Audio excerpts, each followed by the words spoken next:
우리는 지금 주님의 마지막 발자국을 따라가고 있습니다. 그 주님이 이제 마지막 밤을 보내십니다. 자신이 스스로 마음껏 하고 싶은 일을 할 수 있는 마지막 그 시간 말입니다. 그 시간을 주님께서 어떻게 보내시는지를 우리가 지금 추적하고 있는 것입니다.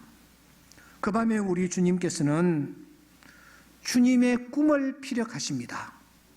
그 꿈은 하옵소서라는 그런 형태로 성경이 소개하고 있습니다.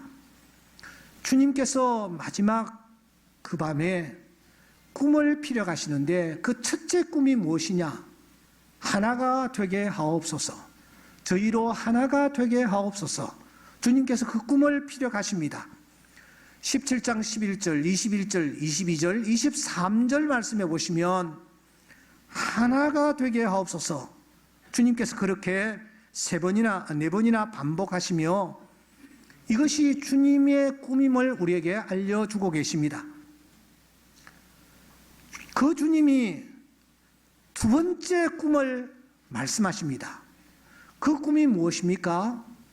여러분 17절, 18절, 19절에 보면은 거룩하게 하옵소서, 거룩하게 하옵소서, 거룩하게 하옵소서. 이렇게 주님께서 거룩이라는 단어를 세 번이나 연거푸 사용하시면서 이것이 바로 주님의 꿈임을 말씀하십니다. 하나 되게 하옵소서라는 이 간절한 소원은 네 번 반복되고 있습니다. 사중강조입니다. 그래서 첫째 번 꿈입니다. 두 번째 꿈은 거룩하게 하옵소서. 이 거룩이라는 단어가 세 번 나오고 있습니다. 삼중강조입니다. 그래서 두 번째 주님의 꿈이 거룩하게 하옵소서임을 우리가 알 수가 있습니다. 그 주님께서 우리가 세상에 있다라는 사실을 다시 한번 상기시킵니다. 16절에 보시면 내가 세상에 속하지 아니한과 같이 그들도 세상에 속하지 아니하였습니다. 18절에 보시면 아버지께서 나를 세상에 보내신 것 같이 나도 그들을 세상에 보냈습니다. 세상이라는 이 단어는 마귀를 떠올리게 하는 장치입니다. 사탄이 머물고 있는 세상, 세상 속에 오늘 우리가 발 디딛고 있다라는 것입니다. 다시 말하면 이 세상이라는 곳은 우리와 함께 사탄도 뒤섞여서 존재하고 있는 곳이 세상입니다. 이 사탄이 가장 무엇을 싫어할까요? 무엇을 두려워할까요? 알레르기 반응을 일으킬까요? 사탄이 알레르기 반응을 일으키는 것, 그것이 바로 거룩입니다. 왜 거룩을 사탄이 그렇게도 싫어할까요? 어느 날 이사야가 하늘의 영광을 보게 됩니다. 천사가 나타났습니다. 그 천사가 두 날개로는 얼굴을 가리고 두 날개로는 발을 가리고 두 날개로는 날면서 하나님을 향하여 이렇게 노래를 하고 있었습니다. 거룩하다 거룩하다 거룩하다 만군의 여호와여 그의 영광이 온 땅에 충만하도다. 하나님을 향하여 노래하기를 하나님은 거룩하신 분이시다, 거룩하신 분이시다, 거룩하신 분이시다, 그렇게 영광을 돌리고 있었습니다. 그 하나님이 자기 백성들을 향하여 이렇게 말씀하십니다. 내가 거룩하니 너희도 몸을 구별하여 거룩하게 하고 스스로 그 몸을 더럽히지 말아라. 내가 거룩하니 너희도 거룩할지니라. 그렇게 말씀하고 계십니다. 하나님의 가장 독특한 성품이 바로 거룩입니다. 그러므로 거룩이야말로 베드로 사도의 말과 같이 신의 성품인 것입니다. 때문에 원수인 사탄은 이 거룩을 싫어합니다. 하나님과 원수된 그 사탄인 이 거룩을 가장 싫어합니다. 한때 마귀의 종되었던 우리가 이제는 벗어버려야 할 것을 벗어버리고 저기 거룩을 향하여 나아갈 때에 이 사탄은 우리가 거룩을 향하여 나아가는 것을 그렇게도 싫어하는 것입니다. 방해하는 것입니다. 이렇게 거룩을 향하여 나아가는 우리를 향하여 방해할 때에 이 사탄이 사용하는 도구가 무엇이냐? 잘 들으세요. 그 도구가 바로 자유라는 것입니다. 자유가 무엇입니까? 다시 한번 언급하거니와 외부적인 구속이나 그 무엇에 얽매이지 않고 자기 마음대로 할 수 있는 상태, 그 상태가 바로 자유입니다. 그런데 바로 그 상태, 아무에게도 내가 얽매이지 않고 구속받지 않는 바로 그 상태, 그 상태를 자유라고 했는데, 이 자유라는 매력적인 무기를 가지고 오늘 또 사탄은 우리에게 접근을 하는 것입니다. 에덴 동산에서와 마찬가지로 말입니다. 그날 뱀은 이렇게 묻습니다.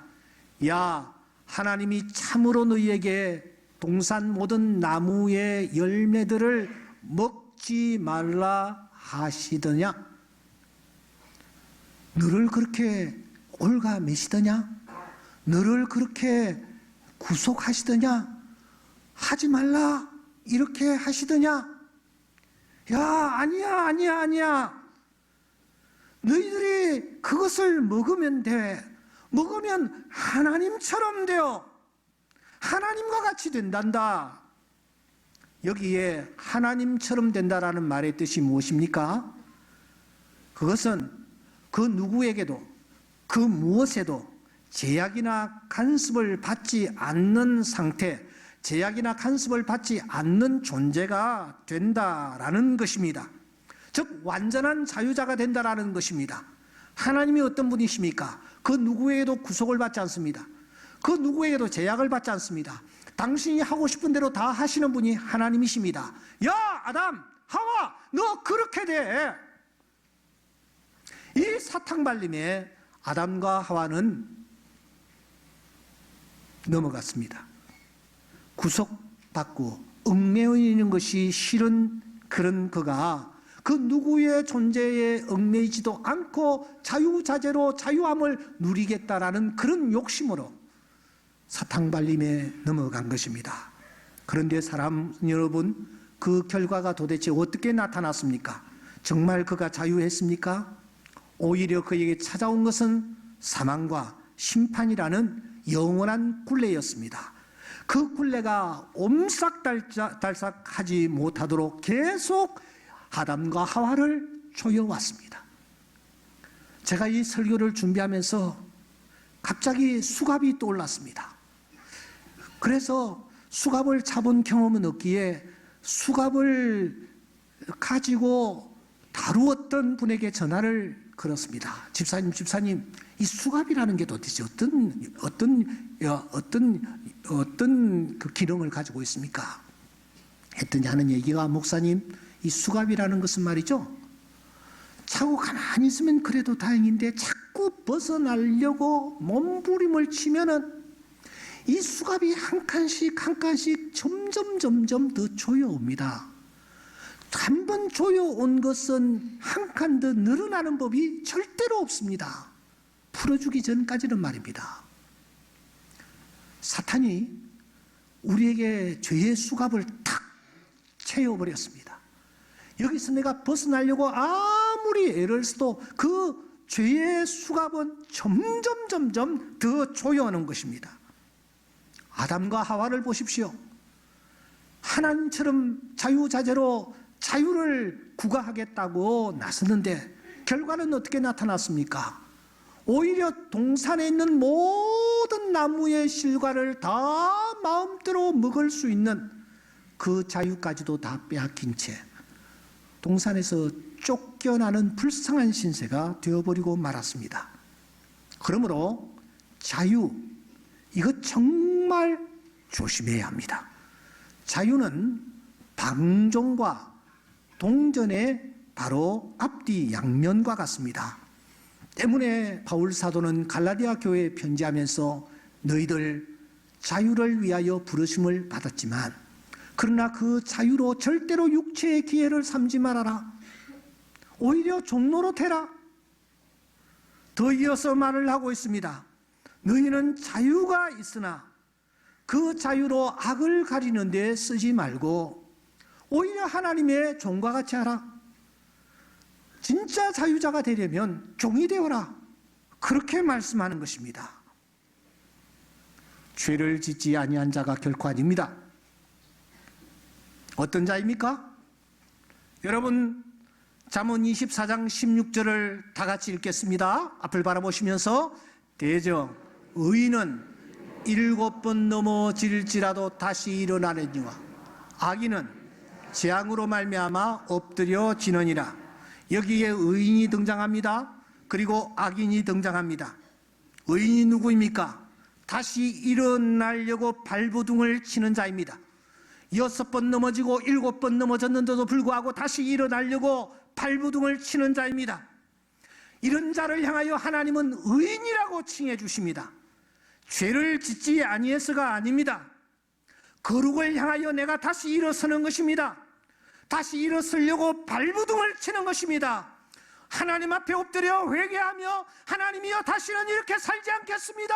하나님이여 나를 도와주시옵소서 하며 다시 한번 쓰러진 자리에서 눈물을 흘리며 일어나는 자입니다. 하나님은 그런 자를 바라보시면서 너는 의인이라고 칭해 주십니다. 악인이 어떤 사람들입니까? 재앙으로 말미암아 엎드려져 있는 자입니다.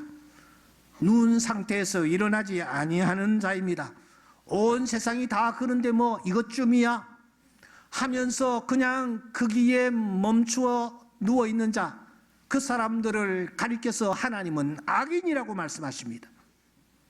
여러분, 하나님은 이 단계를 원하고 계십니다.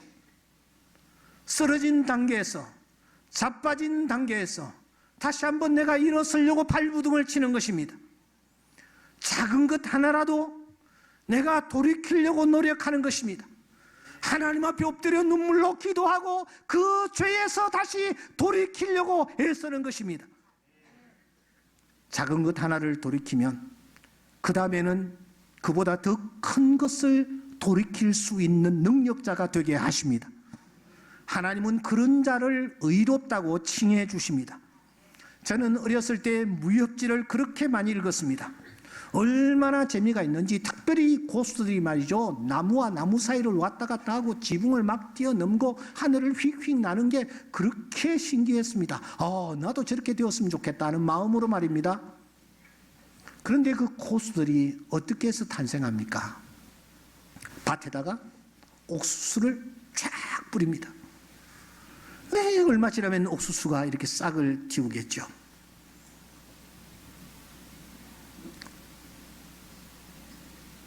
그곳에 훈련생을 데리고 가서, 야, 너 이 옥수수 이거 넘을 수 있니? 에이, 이것쯤이야 하고서는 이 훈련생이 펄쩍 뛰어넘습니다. 그래, 잘했다. 이제 이 옥수수를 내가 매일 한 번씩 꼭 뛰어넘어야 돼. 연습해봐. 그러면은 계속 그 다음날도 뛰어넘는 것입니다. 그 순간 자기도 모르게 옥수수가 이만큼 자랍니다. 그런데 어제 뛰어넘었던 그 옥수수를 오늘 또 부쩍 뛰어넘는 것입니다. 그래서 여러분 고수가 되는 거예요. 작은 것에서 출발하는 것입니다. 하나님은 결코 우리에게 하나님처럼 되라는 높은 수준을 요구하지 않습니다. 에덴 동산에서 했던 말을 우리에게 반복하지 않습니다.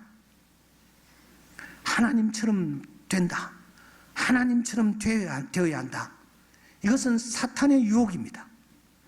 하나님 앞에서 우리가 지금 현재 내 상황에서 내가 극복해야 할 하나를 내가 뛰어넘어 보는 것입니다. 극복해 보는 것입니다. 돌이켜 보는 것입니다. 그러한 자는 드디어 하나님이 원하시는 거룩에 이르게 되어질 줄 믿습니다. 며칠 휴일을 보내면서 책을 읽고 말씀을 준비했는데 여기까지 제가 준비를 했습니다.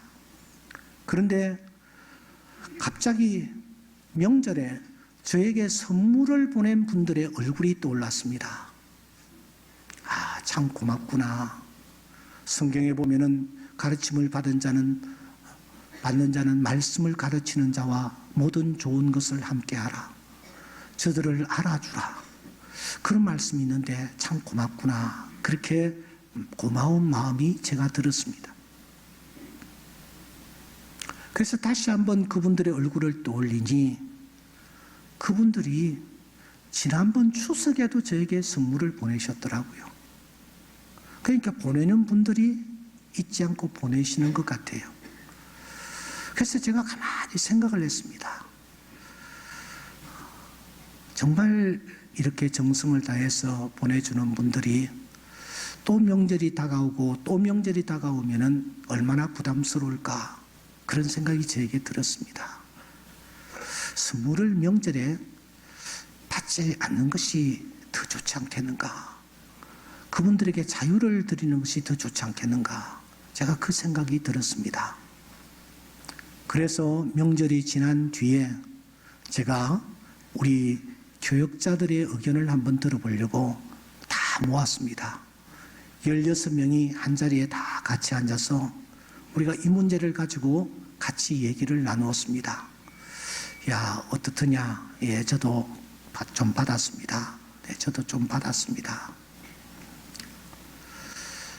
우리가 교회로부터 정당하게 또 우리가 사례를 받는 입장에서 교인들이 이런 부분에 있어서 부담을 많이 느낀다면은 이런 부분에 있어서 우리가 좀 자유롭게 하실 수 있도록 해야 되지 않겠는가? 우리 교역자들이 다 한결같은 마음으로 같이 그렇게 하자라고 의견을 함께 모았습니다. 물질이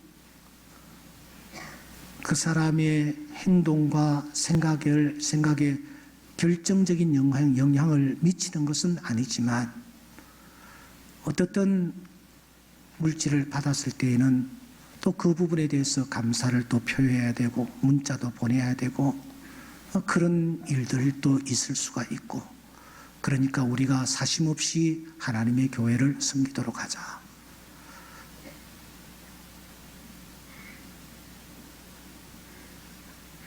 그래서 우리 사역자들이 명절에 그동안 여러분들이 정성을 다해 와서 또 우리가 받고 감사했지만은 그것까지도 우리가 이제 사양하는 것이 더 좋지 않겠는가, 그런 의견들을 함께 모았습니다. 이것이 또 사역자들의 거룩을 위해서 출발하는 또 첫 발걸음이 되지 않을까, 그런 생각이 들었기 때문입니다. 최근에 목회와 신학이라는 그런 교계 월간지에서 저에게 원고를 의뢰해 왔습니다. 제목이 무엇이냐? 3.15 특집으로 부교역자에 대해서 좀 책을 편집하려고 합니다. 그런데 목사님께서는 부교역자가 만일 된다면 어떤 일을 다시 하고 싶습니까? 아쉬웠던 것, 다시 하고 싶은 것, 이걸 주제 하나만 가지고 글을 좀 써주십시오. 그래서 제가 30년 전 부교역자 시절을 제가 떠올리게 되었습니다. 제가 12년 동안 부교역자로 있었습니다. 그때에 사랑을 베풀어 주셨던 많은 분들이 떠올랐습니다.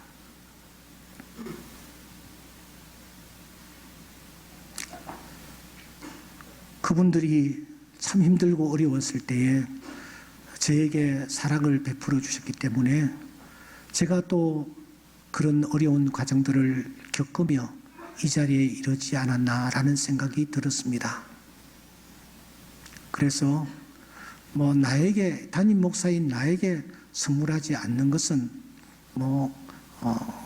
괜찮겠지만 부교육자들에게 뭐 하라 하지 마라 내가 그렇게 얘기하는 것은 너무 도가 넘는 것이다라고 생각되기 때문에 이 자리에서 제가 말씀을 드립니다. 명절에 저한테는 여러분 선물하시지 말고 우리 부교육자들에게는 하든지 말든지 하시기 바랍니다. 그리고 교회에 오실 때에는 그냥 성경 찬송 단순하게 들고 오셔서 하나님 앞에 예배 드리면은 하나님께서 더 기뻐하시지 않겠나 그렇게 생각을 합니다. 사랑하는 여러분, 오늘 이 말씀을 들으면서 여러분들은 어떤 생각이 드십니까? 무엇부터 시작해야 되겠다라고 생각하십니까? 거룩을 위해서 말입니다. 이 세상에는 한 끗 차이로 결과가 크게 달라지는 사례들이 참 많습니다. 변화와 변질도 마찬가지입니다. 아주 많은 차이가 있는 것 같지만 이 둘은 근소한 차이로 간격이 벌어집니다. 변화, 사물의 성질이나 모양의 상태가 달라지는 것을 말합니다. 변질 역시 성질이 달라지거나 물질의 질이 변하는 것을 의미합니다. 똑같습니다. 그게 그겁니다. 그런데 변화는 무엇입니까? 긍정적인 방향으로 나아가는 것입니다. 변질이 무엇입니까? 부정적인 방향으로 나아가는 것입니다. 식품이 썩었거나 사람의 성품이 나쁘게 변형될 때에 우리는 그 사람 변질되었다라고 손가락질을 합니다. 작은 변화도 작은 데서 시작합니다. 변질도 역시 보이지 않는 곳에서 시작을 합니다. 그런데 결과는 하늘과 땅의 차이로 바뀌어 있는 것입니다. 나는 변화할 것인가? 나는 변질되고 있는 것일까? 바울 사도는 말합니다. 너희는 이 세대를 본받지 말고 오직 마음을 새롭게 함으로 변화를 받아 하나님의 선하시고 기뻐하시고 온전하신 뜻이 무엇인지 분별하도록 하라. 그런즉 내 사랑하는 형제들아, 이 약속을 가진 우리는 하나님을 두려워하는 가운데서 거룩함을 온전히 이루어 육과 영의 온갖 더러운 것에서 자신을 깨끗하게 하자. 우리가 변화를 향하여 나아갈 때에 진리이신 주님이 우리를 도와주실 줄 믿습니다. 거룩하신 성령께서 우리 안에서 역사해 주실 줄 믿습니다. 설령은 쓰러져도 다시 일어나려는 의지를 가지고 나아갈 때에 하나님께서 이러한 우리를 향하여 거룩하다고 인쳐 주실 줄 믿습니다. 금년 한 해 우리의 삶이 이러한 삶으로 이어질 수 있기를 주의 이름으로 축원합니다.